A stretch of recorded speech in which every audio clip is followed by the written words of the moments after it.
Hello, everyone, and welcome to this episode of Recovery Stories. We're so glad that you're here and hope that you stick around right after this brief message for a wonderful story of hope and recovery.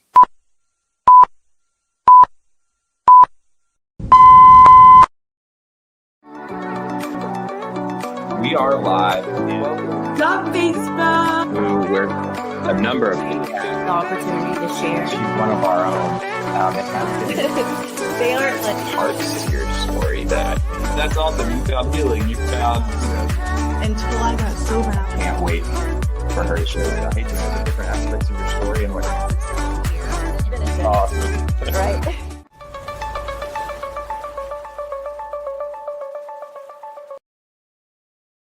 Hello, everybody, and welcome back to Recovery Stories. We're so glad you're here. Again, this is going to be a wonderful hour of hope and recovery. I'm super excited to have our special guest today, Samantha, here. She's not only a friend, a colleague, but also a coworker here at Promises Behavioral Health, helping to change lives, change the world one life at a time. And so with that, Sam, thank you again for being here. And I'm going to turn the floor over to you. So. Thank you, Patrick. It's always such a gift when I'm asked to speak and share my story of recovery because, years ago, I don't know that anybody would have asked me to get on any platform and share anything about, my life and what was currently happening. So every time I can talk honestly about my recovery, I'm always more than willing to do so. So as Patrick said, my name's Samantha. I'm a person in long-term recovery. And what that means for me is that I have not had to use a mood or mind-altering substance since December 21st of 2011. And kind of how I like, to start my story is a real basic format, what it was like, what happened, and what's my life like today in recovery. I grew up in a small town in Palmyra, Pennsylvania, right by where they make the chocolate at the Hershey factory. And I have two great parents who are still married today, an older brother and an older sister. And I am the adult child of an alcoholic. And I like to mention that because for a lot of years, I blamed everything that was going on wrong in my life on the fact that my father rob, cheat, or steal for the next one. And so in that sense, I know that, we grew up in the same house with the same parents, with the same opportunities. And I know today that it's not a result of anything my parents did wrong. My parents are the most loving, kind, tolerant people that I've ever met to this day. And, growing up, they gave me everything I could have needed and really everything I could have wanted growing up. I had every opportunity that, I have kids today and I think, you think, what can I do for my children to put them on the right path and make sure they're successful? Yeah. And I had all those things. I was a cheerleader. I got straight A's. I wore the brand name clothes. I played violin. I played clarinet. I played piano. I tried every sport there was. And so from the outside looking in, other parents would say things like, we wish our daughter was like Samantha, or we wish our child did this, and this like Samantha. And I'm like, well, if you really knew how Samantha was, I'm not sure you'd want your child to be like me. But anyway, that's just showing that I had all this support. I had a 2-parent household. I grew up in the suburbs. I had, all these chances, opportunities, gifts given to me. And I just wasn't able to, utilize them to the best of my ability. And, thinking back, I try to think of the first signs or symptoms there were that I had the disease of addiction, that I had precursors, that where did I get that insatiable need that I could never meet to fill the void inside of me? And, when I was younger, it was, Beanie Babies and Pogs and American Girl dolls and obsessive collecting and having all these outside things that never made me feel like I was whole. I remember, in middle school, I couldn't be as funny as the other girls. I wasn't as athletic. I didn't dress as cool as they were. I I just wasn't. And that is a pattern that continued throughout my adolescence. And for me, I think the first time that I touched drugs or alcohol, I was 13, going on 14. And for me, it was like that missing piece that I never had, right? I used drugs and alcohol and I'm like, oh my God, here's like this warmth in my spirit that I've always longed for. Yeah. And, it started innocently with, drinking and smoking marijuana. And the reaction that I got when I put that drug or alcohol in my body was very different than some of my peers. So I would put alcohol in my body, embarrass myself, vomit everywhere, feel awful. And I remember a girlfriend of mine we were having a sleepover and she said, oh man, that was like awful. I'm never doing that again. You should never do that again. And in my mind, I'm like, I'm going to do that every chance I possibly can. Right. Because the way that chemical reacted in my body and in my mind and in my spirit was just different than her. And I would go on and start experimenting with other drugs. And, I always was really good at keeping everything looking okay on the outside. I'm a varsity cheerleader. Again, I'm wearing the nice clothes. I'm getting A's. I'm on the distinguished honor roll. I'm, seemingly progressing through life, but on the inside, I just couldn't get enough. And I would go through high school keeping everything on the outside nice, but I wasn't the daughter that you probably wanted to have when you looked at me. I mean, parents would say, "Oh, you're this, or that," and I'm like, "Well, you don't see me like smoking weed before cheer practice, or blacking out all weekend, or smoking cigarettes the second I get off the property line of the high school." Yeah. And I like that I was able to hide that stuff. And I, got ready to go to college, and I didn't go to college because I had some big aspiration to be something. I went to college because, that's what everybody was doing. And I knew some people that were already at this specific college. And so I go to college. And my freshman year, it was Halloween night, and I did Oxycontin for the first time. And up until that point, I experimented with some lower level, pain medication and taking stuff out of the cabinet. And, I got diagnosed with ADHD when I was pretty young. So I was always on narcotic medication for that. They said I had generalized anxiety disorder. So I was on some, prescription medication for that. And I would dibble and dabble and mix that stuff. And I would, drink and experiment with cocaine and think I was living this normal college lifestyle. And, that night changed my life forever because I consumed that strong substance, and it was sunshine and rainbows and life's great and I'm so cool and the world's perfect. And that would start my journey of doing, whatever I can do to get that. And, I think back in my story and I think, what are some times that like I knew the next decision wasn't a good idea. I knew the next decision wasn't going to lead me to, work at a Fortune 500 company or, be really successful in life. And I just lost the power of choice. I didn't have that anymore. It wasn't there.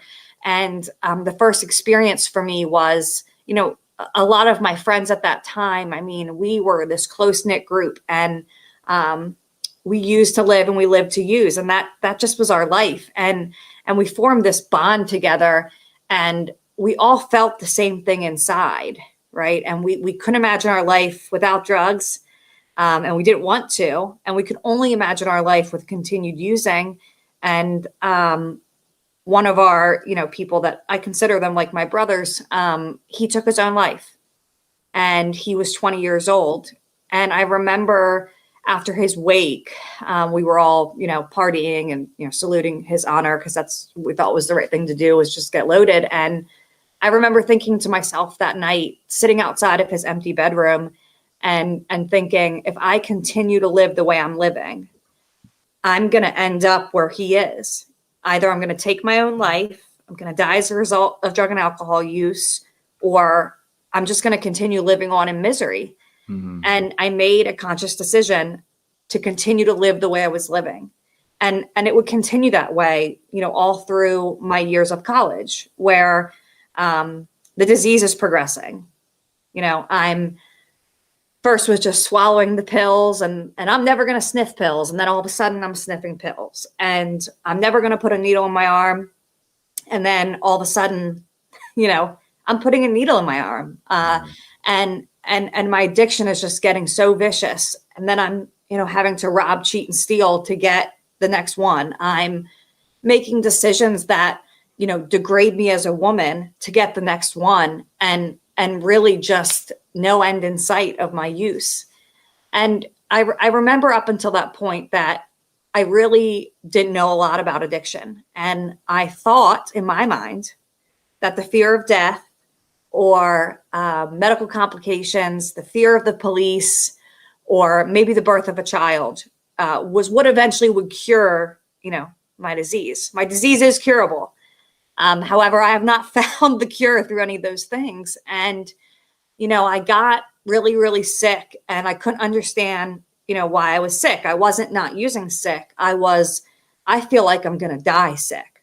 I can't stop throwing up. I can't catch my breath. My body feels like people are like taking my limbs off. Like I'm really sick. And, I go in to the ER a couple times, and I get spinal taps and all these tests. And eventually what would happen was, I would end up not being able to move.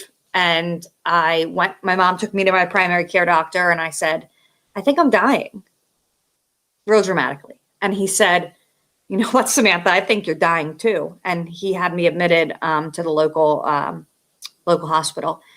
And up until this point, I had, failed attempts at addressing my underlying mental health, failed outpatient attempts, failed medication-assisted treatment attempts, all of these things I would tell my parents. And, at around the same time, my father stopped drinking and my father got sober. And every experience he ever had with this disease was out the window when it came to me, his daughter. And, the hospital called my parents into the scary room, and they told my parents that I had blown my tricuspid valves of my heart. I had endocarditis, which is essentially right side heart failure. I had a blood clot in my lung. I had pneumonia, and I was septic, which basically means your entire body, your blood is flowing with bacteria. And they told them young females like this, young adults, only get this sick from this specific strain from IV drug use. And my mom, tells me the story, and she says, I looked at that doctor and I said, you're crazy. My daughter doesn't even like to get a flu shot. And, that doctor said to her, I'm really sorry to have to inform you, but your daughter's an IV drug user. Like she has a 10% chance to live. Wow. We currently have her on a ventilator. And if I were you, I would have her family come in to say goodbye, because there's just really not much of a chance that she's going to recover. And, my parents were in shock, and I had done so well at manipulating them and the situation. And, now that I'm a parent, I think back, and, even when my son hits his friends at school, my first thought is always, not my son. Wasn't his fault. They must have did something to, agitate him. And that's what my mom and dad related to is not my daughter. Yeah. There's no way that this happened to her. And they would basically not leave my side. My nephews at the time were like 8 and 4. Everyone came in to basically say goodbye, and they would be by my bedside 24/7 for the next 7 days that I was on life support. And they took me off the ventilator, and only by God's grace, which is an unmerited gift, I started to recover. And, I spent 3 months in the hospital. And again, just the level of delusion, where I didn't think it was that big of a deal at the time, honestly. And when I tell normal people this story, their thought is, Samantha's she's going to enter recovery now. That was so scary for her that she's never going to continue to use. And that's just not how this disease is. It's progressive. It completely hijacks your brain and your body. And I would continue to use, I had open heart surgery and a tricuspid valve repair. at the age of 22. And there was no stopping me. And the second I got home from all those hospital stays, I mean, I was in the hospital the first time for 3 months. I had to learn how to walk again. I, had arthritis. I ruined my muscles and my bones from the infection. I mean, some pretty severe medical issues. And it did not stop me from using. And I continued to be an IV drug user for another, almost 3 years. And through that time, I would, again, do things I just never thought I would do. I mean, I got arrested. I went to my first treatment center, and, I know that they were talking about a message of hope and a promise of freedom there. I know they were, but I just wasn't able to retain any of that. I made a bunch of best friends. I met a boy. And, what happened after that and through those years was my family really lobbying around me to do whatever they could do that they thought would fix the situation. And I did whatever I could do to continue to use drugs and alcohol and continue to just wreak havoc on everyone's life that I came in contact with. And, I went back up to school. I started living with this guy. I was pawning everything I owned. I lived in an apartment at school, working at a jail and booking, actively using in the jail bathroom. And I really can tell you that at the time, I thought my life was all right. And, I lived with this man, and I, started to unfortunately be exposed to the cycle of physical abuse and mental and emotional abuse in a way that I had never experienced before. And I continued to stay in that situation despite a lot of life rafts being thrown my way while I'm drowning. And, I found out that I was pregnant. And I called my parents, because my parents always were the rescuers. And they allowed me to move back into their home. And I spent that time on a medication-assisted treatment program where I certainly abused it. I certainly participated in things that were not safe for my unborn daughter. And again, just by grace, she was born in September of 2011 with absolutely no medical complications as a result of the way I was living my life. And I can remember holding her and telling myself that I'm never going to use again. And the second I discharged from that hospital, the next 3 months I would continue to use. The next 3 months I would put my newborn daughter in very unsafe situations where she certainly could have been put at risk, as well as I put myself at risk. And on December 20th of 2011, I was going to meet up with her biological father, and we were going to get our pictures taken with Santa. And I was going to post it on social media. That was like my whole thought process that day. And people were going to see that like I was doing really good in life. And that was my whole motive that day. And, unfortunately, her biological father just suffers from the same disease I do. And he wasn't able to make it that day. And my plan didn't go how I wanted it to. And I overdosed on my parents' couch with my daughter there. And I woke up to a paramedic about to Narcan me and a police officer.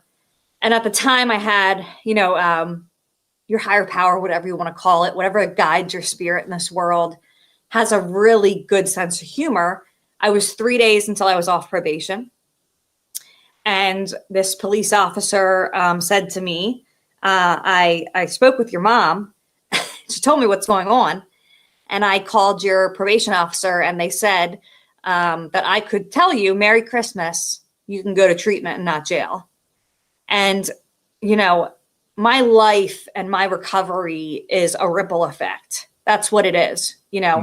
People have been placed in my life at the exact right moment that have, provided me with hope or given me opportunities to grow. And, that police officer really was the beginning of that rock getting thrown, the beginning of the ripple effect in my ocean of recovery, if that's what you want to, relate it to. And I looked up at my mom and dad and I said, I'll go to outpatient.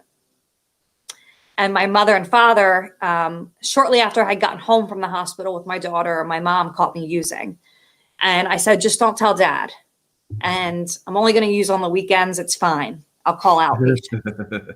And I really thought that like I had my mom pegged, like she wasn't going to say anything. Everything was cool.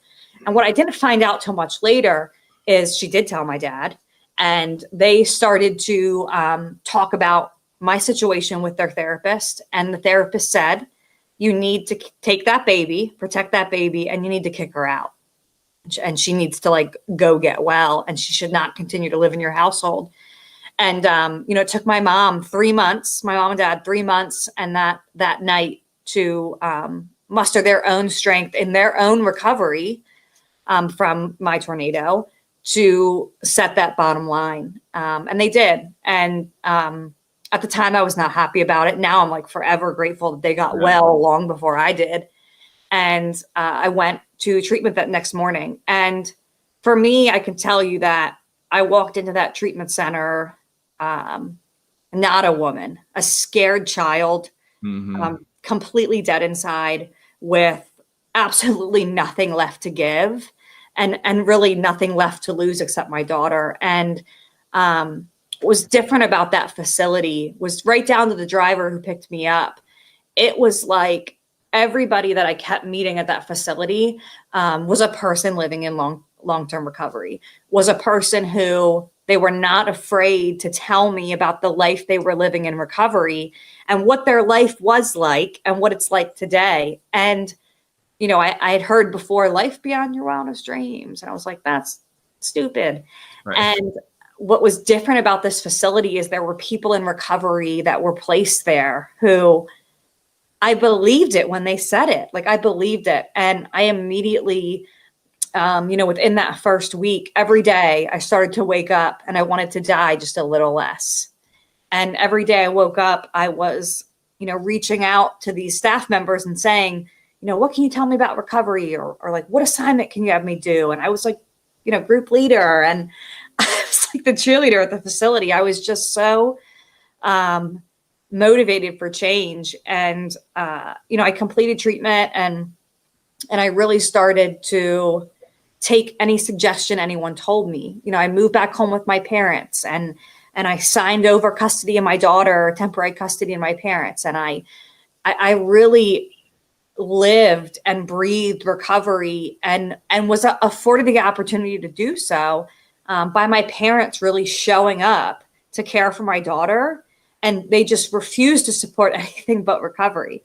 And really, I went to meetings and I did every level of outpatient care you can imagine, literally for what I felt like was an eternity. And I really started to be excited about recovery. And I often hear people talk about their first year of recovery and they're like, oh man, it was the worst. And I was like, oh my God, the first year of my recovery was the best. Yeah, same here. Yeah. I got to find out who Samantha was. Like, I can tell you that I was as beaten down when I came into treatment. And I give people the example of, I couldn't have told you what my favorite color was. I couldn't have told you what music I like to listen to. Like, I did not know who I was. I had completely lost my identity over the years. And, that first year was all about learning how to live again. Like, how was I going to learn how to live? I got a waitressing job and I waitressed and I kept saving my money and I kept, making these friends and I started to, work my way through the steps of that fellowship. And for me, like when I was willing to give everything I had in the process, to feel uncomfortable, to make new friends, to have people in my life who I hadn't known them for years, they showed up for me and they, for the first time in my life and in a really long, not in my life, but in a really long time, people were showing up for me expecting nothing in return. Yeah. And they just wanted to help me. And, that first year was all about that new beginning. And over time, I started to, my brother who, he's 8 years older and all my life, he showed up for me when my dad wasn't able to. And I always wanted to make my brother proud. And I just wanted him to think I was doing a great job. And, through those years of active addiction, he detached himself because he was just preparing for me to die.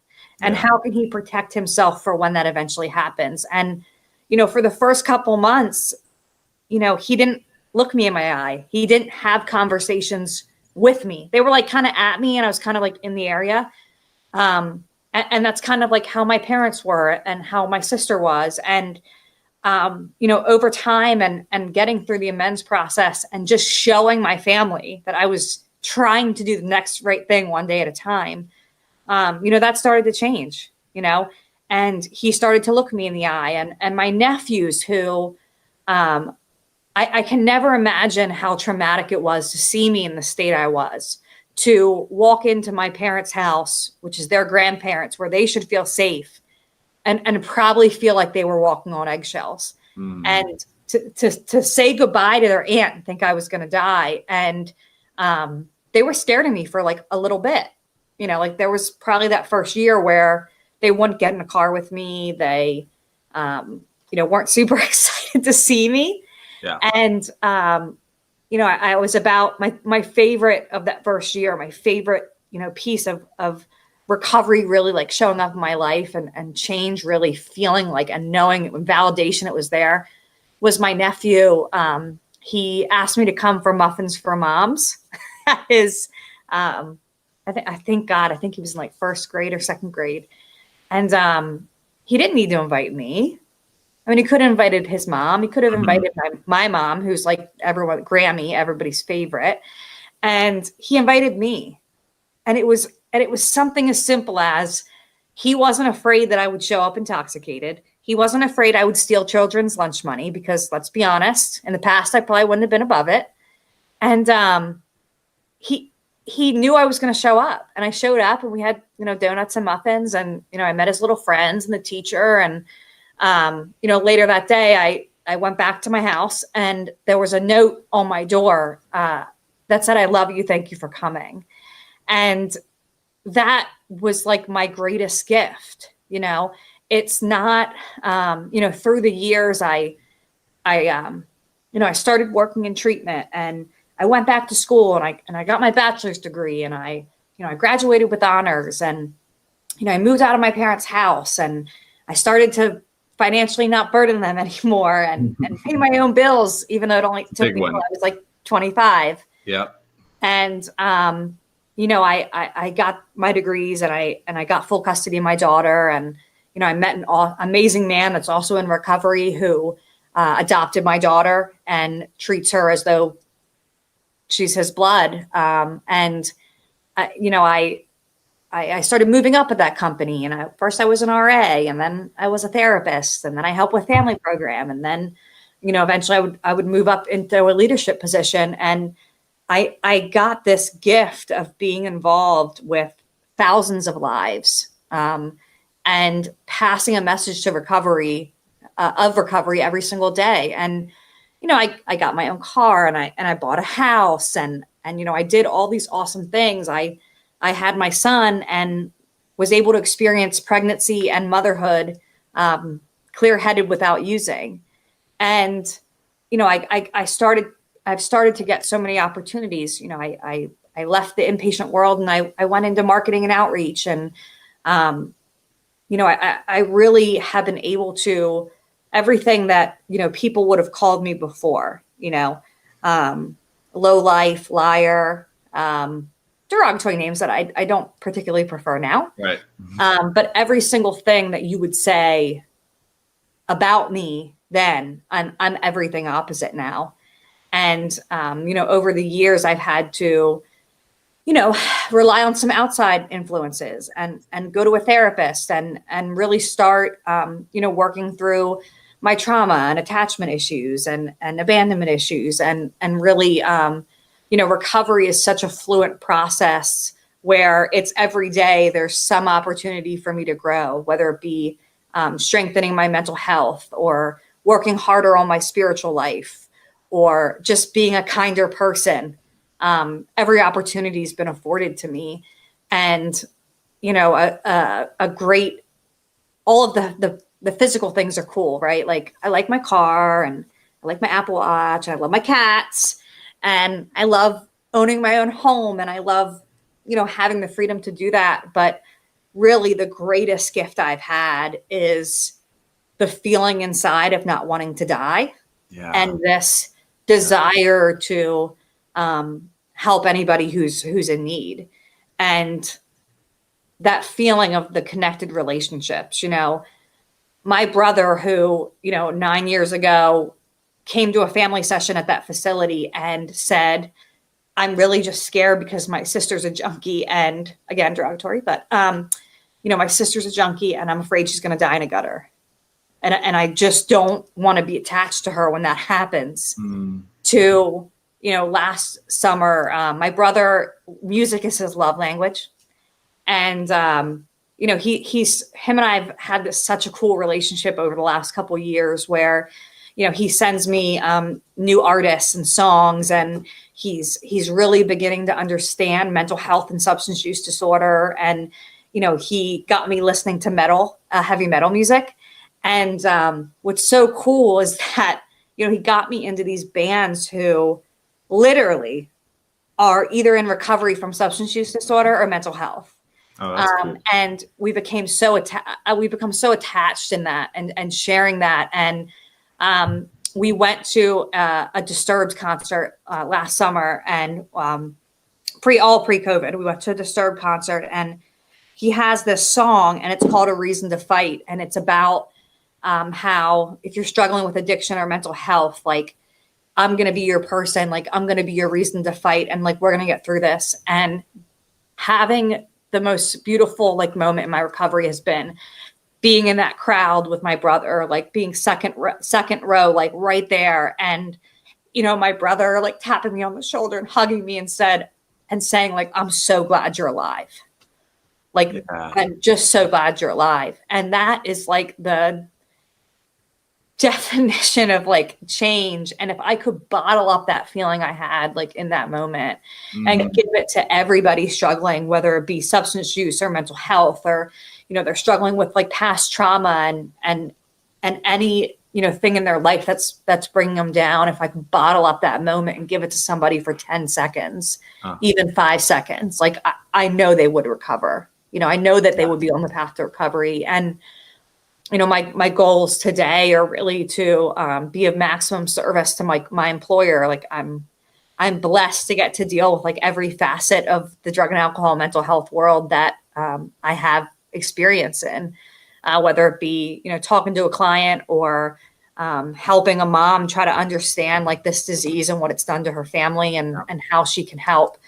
I get to do that. And, I get to, I'm an adjunct professor.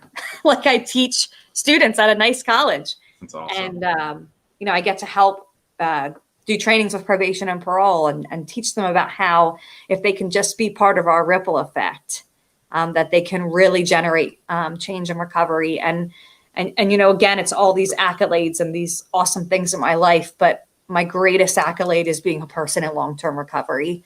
And I usually wrap up speaking with a quote that a really special person gave to me when I was in treatment. And they said, day by day, nothing changes, but when I look back, everything is different.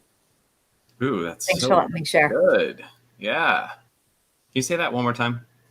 Day by day, nothing changes, but when I look back, everything is different.